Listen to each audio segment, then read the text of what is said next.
অসম চৰকাৰৰ ঐতিহাসিক সিদ্ধান্ত প্ৰশাসনক জনসাধাৰণৰ একেবাৰে কাষলৈ চপাই অনাৰ সেই হৈছে সম জিলা কো ডিষ্ট্ৰিক্ট আৰু সমগ্ৰ অসমত ৩৯খন যোৱা কালিৰে পৰা আজি এই দুটা দিনৰ ভিতৰত এই সমজিলা আনুষ্ঠানিকভাৱে উদ্বোধনৰ কাৰ্যসূচী চলি আছে।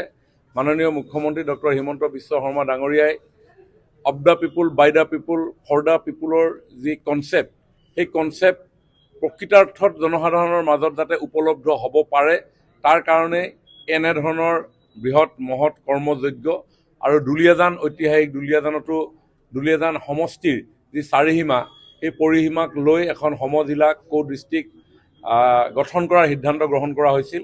আৰু আজি আমি সকলোৱে আমাৰ সন্মানীয় ৰাজ্যসভাৰ সাংসদ ৰামেশ্বৰ তেলী ডাঙৰীয়া, এই সমষ্টিৰ বিধায়ক তেৰজ গোৱালা ডাঙৰীয়া, জিলা আয়ুক্ত অইল ইণ্ডিয়া লিমিটেডৰ RC প্ৰমুখে দুলীয়াজানৰ সন্মানীয় গণ্য মান্য ব্যক্তিসকলৰ উপস্থিতিত অতি আনন্দ উল্লাসৰ মাজেৰে এই সমজিলাৰ কাৰ্যালয়ত আমি উপস্থিত হৈ উদ্বোধন কৰোঁ। আৰু যিগৰাকী বিষয়াই এই কাৰ্যালয় মুৰব্বী হিচাপে কাৰ্যনিৰ্বাহ কৰিব, যাক আমি পৰৱৰ্তী সময়ত সমজিলা আয়ুক্ত বা ইংৰাজীত কো ডিষ্ট্ৰিক্ট কমিশ্যনাৰ CDC ৰূপে আমি জানিম। গতিকে আমি তেখেতকো আজি সকলোৱে মিলি এই প্ৰশাসনিক কাৰ্যভাৰ চম্ভালিবৰ কাৰণে তেওঁক আসনত অধিষ্ঠিত কৰাওঁ। জনসাধাৰণ কেনেকৈ উপকৃত হ'ব? পূৰ্বতে বহু জিলা আয়ুক্তৰ কাৰ্যালয়ত সম্পন্ন হোৱা কাম কাজসমূহ এতিয়া সমজিলালৈ স্থানান্তৰিত কৰা হ'ব, যাৰ বাবে জনসাধাৰণে সৰু সৰু কামৰ কাৰণে জিলা আয়ুক্তৰ কাৰ্যালয় যোৱাৰ প্ৰয়োজনীয়তা নাথাকিব। জনসাধাৰণে বিভিন্ন সময়ত সভা সমিতি বা সমাৰোহ ইত্যাদিসমূহ আয়োজন কৰে, তাৰ কাৰণে প্ৰশাসনৰ অনুমতিৰ প্ৰয়োজন হয়। আগতে ডিব্ৰুগড় জিলাৰ সকলো স্থানৰ ৰাইজ ডিব্ৰুগড়লৈ যাব লগা হৈছিল, এতিয়া সেই সৰু কামৰ কাৰণে তালৈ যাব লগা নহয়। আমাৰ খাদ্য আৰু অসামৰিক যোগান বিভাগৰ বিভিন্ন ধৰণৰ সৰু সুৰা কামৰ কাৰণে আমি জিলা আয়ুক্তৰ কাৰ্যালয়লৈ যাব লগা হৈছিল।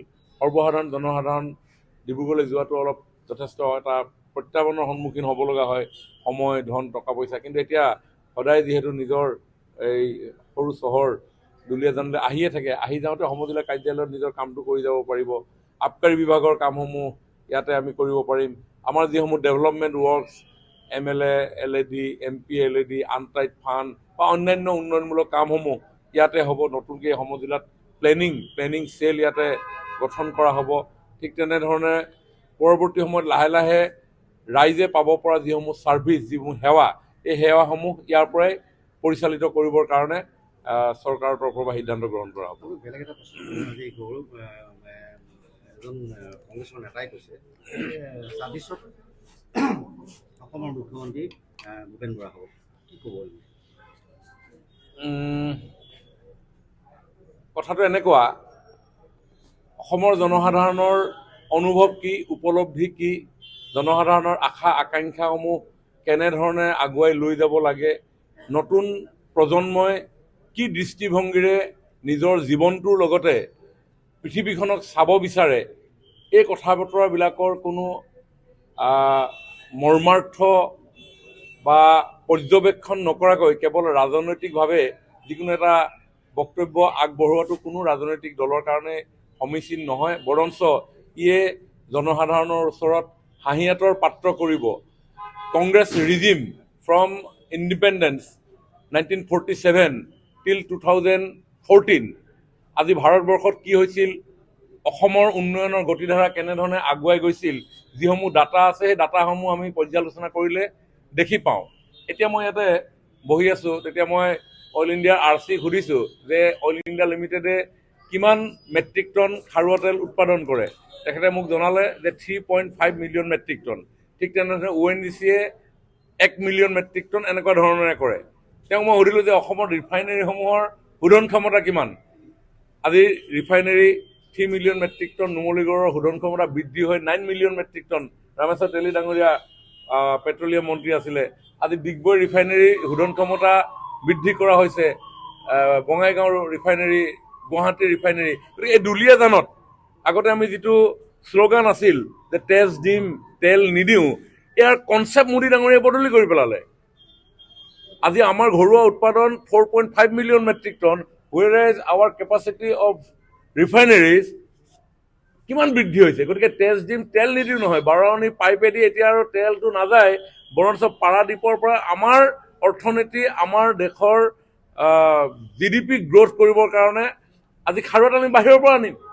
গতিকে সেই capacity Bharatvarsha make in India পলিচিৰ জৰিয়তে মোদী ডাঙৰীয়াই লৈ গুচি গ'ল। আজি indigenous technology of semiconductor আজি ভাৰতবৰ্ষত আৰম্ভ হৈছে, আৰু কংগ্ৰেছে কৈছে যে অসমত ছেমি কণ্ডাক্টৰ কিয় লাগে? আৰে নতুন প্ৰজন্মই পৃথিৱী চাবৰ কাৰণে চেষ্টা কৰিছে, আৰু ছেমি কণ্ডাক্টৰ হ'ল আজি পৃথিৱী চোৱাৰ অন্যতম মাধ্যম। Without semi conductor we could not survive. Even আমি এটা ষ্টেপো দিব নোৱাৰোঁ। আৰু কংগ্ৰেছৰ এটিটিউড হ'ল যে অসমত ছেমি কণ্ডাক্টৰ কিয় লাগে? কংগ্ৰেছ কি আৰু নতুনকৈ অসমৰ ৰাইজক বুজাই লাভ নাই। 1962 নেহৰুৱে কৈছে my heart goes to the people of Assam Chinese এগ্ৰেছনৰ সময়ত। এই দুলীয়াজনত এই আমাৰ ইয়াৰ পৰা এই কেইমিটাৰমান দূৰত বহুজন লোক ইয়াত শ্বহীদ হৈছিল অস্তিত্ব ৰক্ষাৰ কাৰণে। 855জন মানুহক তেওঁলোকে হত্যা কৰিলে সেই কংগ্ৰেছ। 2001 চনৰ পৰা 15 চনলৈকে তৰুণ গগৈৰ শাসন চোৱাত আজি কিমান নিৰীহ লোকক হত্যা কৰা হ'ল আজি নতুনকৈ ক'ব লগা নহয়। নতুন প্ৰজন্মই নিজৰ কৰ্মসংস্থাপন এটা পাবৰ কাৰণে বিধায়ক মন্ত্ৰী হাতত ধনৰ টকা পইচা নাথাকিলে কৰ্মসংস্থাপন নাপায় হে কংগ্ৰেছ। গতিকে নিউ জেনেৰেশ্যনক লৈ কোনো হোপ নাই, কোনো আশা নাই, কেৱল মাত্ৰ তেওঁলোকৰ ক্ষমতা। কিন্তু হুৱেৰাইজ আজি যদি বিজেপিৰ দৃষ্টিভংগী আপুনি যদি চায় তেতিয়া দেখিব আজি বিজেপিয়ে 1.5 লাখ হিমন্ত বিশ্ব শৰ্মা ডাঙৰীয়াই চৰকাৰী চাকৰি দিলে। এই দুলীয়াজনৰ বহু দৰিদ্ৰ ব্যক্তিৰ সন্তানে আজি জীৱনৰ সপোন বাস্তৱ কৰিবৰ কাৰণে সক্ষম হৈছে। এটা ছিংগুল আপোনাৰ আঙুলি উঠাইছে, ন'বডি কেন, একো ক'ব পৰা নাই আমাক। ঠিক তেনেধৰণে আত্মনিৰ্ভৰ অসম নিৰ্মাণৰ কাৰণে নতুন প্ৰজন্মক তেওঁলোকৰ স্কিলক আগত লৈ পিনি কেইদিনমানৰ আগত 25,000 যুৱক যুৱতীক এই আৰ্থিক সাহায্যতা প্ৰদান কৰিছোঁ। আকৌ আমি 75,000 এনেধৰণে আমি কৰিব বিচাৰিছোঁ। আজি road connectivity, rail connectivity, air connectivity, connectivity, water connectivity, everywhere প্ৰত্যেকটো ছেক্টৰত মোদী ডাঙৰীয়াৰ skill India, digital India, make in India, startup India, Khelo India, fit India, স্বচ্ছ Bharat mission, international yoga day. গতিকে এনেকুৱা কোনো ছেক্টৰ নাই যিটো ছেক্টৰ জনসাধাৰণক আমি টাচ কৰিবৰ কাৰণে সক্ষম হোৱা নাই দৰিদ্ৰজনৰ পৰা। গতিকে কংগ্ৰেছৰ এইবিলাক অলিক সপোন। গতিকে কংগ্ৰেছৰ সপোন কেনেকৈ তেওঁলোকৰ লিগেচি ঘূৰাই আনিব পাৰি, নতুন প্ৰজন্মই হাতত আকৌ টকাৰ টোপোলা লৈ তেওঁলোকৰ ওচৰলৈ চৰকাৰৰ চাকৰি বিচাৰি যাব লাগিব। নতুন প্ৰজন্মই জীৱনৰ সপোন দেখিবৰ কাৰণে, আত্মনিৰ্ভৰ হ'বৰ কাৰণে তেওঁলোকৰ যি লিগেচি আছিলে কল্পতৰু পাবৰ কাৰণেও তেওঁলোকে কাৰোবাক তেল মাৰিব লগা হৈছিল। কিন্তু 2 লাখকৈ আমি টকা দিলোঁ 25,000 ল'ৰা ছোৱালীক, কোনেও আঙুলি টুৱাব পৰা নাই। আজি ৰোড কানেক্টিভিটি, আজি ইণ্টাৰনেল ৰোডৱেজ আজি যেনেধৰণে ডেভেলপ হৈছে, আজি তাৰ জৰিয়তে আজি GDP গ্ৰ'থ হৈছে। এয়াৰ কানেক্টিভিটি বঢ়াৰ লগে লগে আজি বিভিন্ন ধৰণৰ যাতায়াত সম্ভৱ হৈছে, তাৰ কাৰণে ইনভেষ্টমেণ্ট আহিছে। গতিকে এনেকুৱা ধৰণৰ বহুত বিভিন্ন ধৰণৰ আপোনাৰ এছপেক্ট আছে, যিবিলাক এছপেক্ট লৈ আজি আমাৰ চৰকাৰখনে কাম কৰিছোঁ। গতিকে তেওঁলোকে কেৱল মাত্ৰ চৰকাৰ 26 চনত গঠন কৰিব নে কোনে গঠন কৰিব এই লৈ যিটো ব্যস্ততা আছে, এই ব্যস্ততা মানুহে বুজি পাইছে। গতিকে কংগ্ৰেছৰ সেই যি লিগেচি, সেই লিগেচি কেতিয়াও একচেপ্ট নকৰে। ৰুণজ্যোতি গগৈ কৈছে যে এটা তেওঁলোকৰ যিটো বিৰোধী মঞ্চ আছিলে সন্মিলিত মঞ্চ হিচাপে আত্মপ্ৰকাশ কৰিবলৈ আছে। যি কংগ্ৰেছক অসমৰ জনসাধাৰণ অস্পৃশ্য ঘোষণা কৰিছিল, 855জন হত্যা কৰা এই কংগ্ৰেছ দলক অসমৰ জনজীৱনৰ মূল সুঁতিয়ে কেতিয়াও গ্ৰহণেই কৰা নাছিল।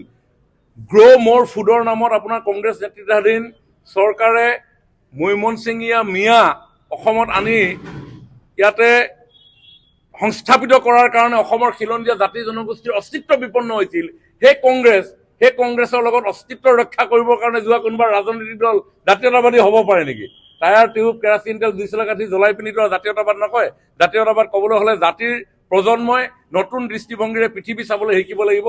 তাৰ কাৰণে যদি সাহস দিব লাগে ছেমি কণ্ডাক্টৰে সাহস দিব, তাৰ কাৰণে সাহস দিবলৈ হ'লে স্কিল ইণ্ডিয়াই সাহস দিব, তাৰ কাৰণে সাহস দিবলৈ হ'লে ডিজিটেল ইণ্ডিয়াই সাহস দিব, তাৰ কাৰণে সাহস দিবলৈ হ'লে খেলো ইণ্ডিয়াই সাহস দিব। 2 চলা কাঠি কেৰাচিন তেলে সাহস নিদিয়ে। ধন্যবাদ।